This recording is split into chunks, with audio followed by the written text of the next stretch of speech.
We're already married, Mom. Send me the key to the house in Malibu. He didn't invite me to the wedding, but he wanted to spend his honeymoon at my house. I just smiled, hung up, and 3 days later, the wedding gift I left at their door had his wife screaming nonstop. We're married now, Mom, send me the key to the house in Malibu. My son's words sliced through me like a blade of pure ice.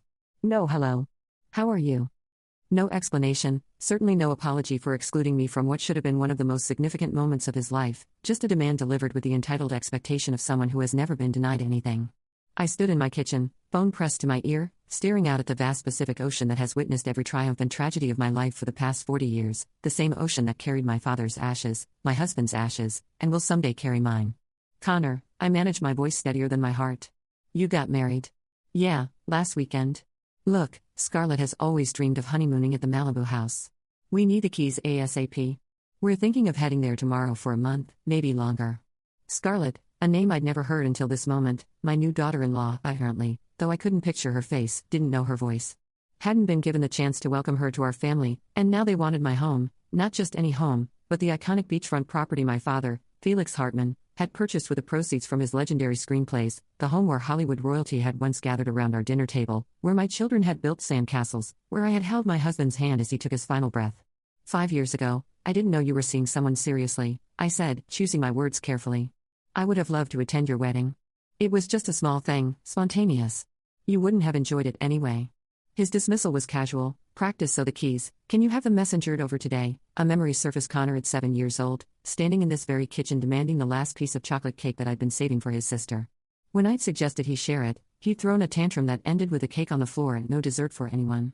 Some patterns established themselves early. Connor, I haven't even met Scarlett. Perhaps you could both come for dinner first. We could celebrate properly. And Mom, there's no time for that. Scarlett has auditions scheduled next month. This is our window for the honeymoon. His impatience crackled through the phone. It's just a house.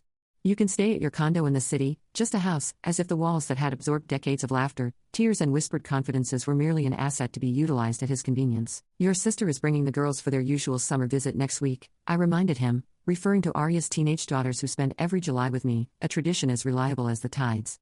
They can skip a year or stay at a hotel. Arya can afford it with that university salary. I closed my eyes, feeling a familiar weight settling over me, the weight of being the family peacekeeper, the one who accommodates, who yields, who smooths the waters disturbed by my son's perpetual wake. It was a role I had played since Richard died, perhaps even before. But something was different today. Perhaps it was the sheer audacity of his demand. Perhaps it was the complete disregard for family bonds. Or perhaps at 69 I had simply reached my limit. Who is she? Connor, I asked quietly, what's Scarlett, your wife, the woman you've apparently known long enough to marry, but not long enough to introduce to your family? She's an actress, incredibly talented. You'll meet her eventually. Look about the keys. How long have you known her? An irritated sigh. Does it matter we're in love? It's the real deal. Now, can we get back to what matters to me?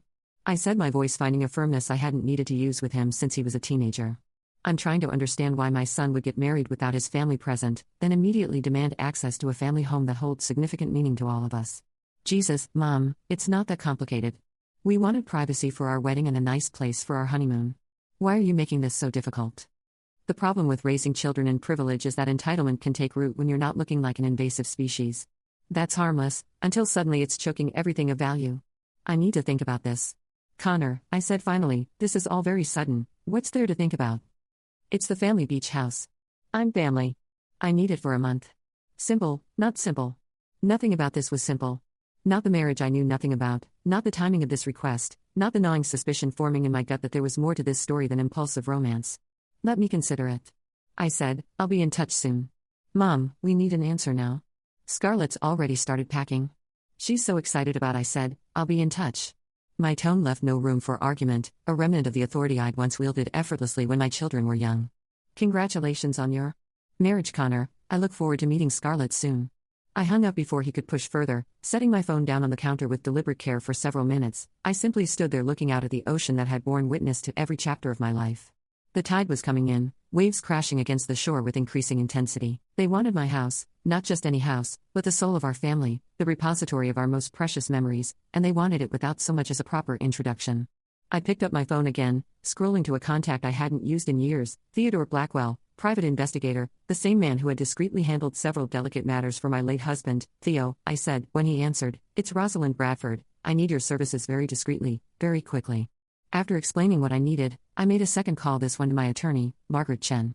Margaret, I need to make some immediate changes to my estate plans. How quickly can we execute this? As I outlined what I wanted, a plan began forming in my mind. Connor and his mysterious bride wanted access to the Malibu house. They would receive something far more valuable than keys. The truth. I smiled as I ended the call, a smile, not of happiness, but of resolve. I would not be rushing to messenger over the keys, as my son so confidently expected. Instead, I would prepare a different kind of wedding gift, one that would reveal exactly what kind of woman had married into our family and exactly what kind of mother I really was. Sometimes at 69 you discover that you're not quite finished, surprising people, even yourself. 3 days later, I personally delivered an elegantly wrapped box to Connor's downtown loft.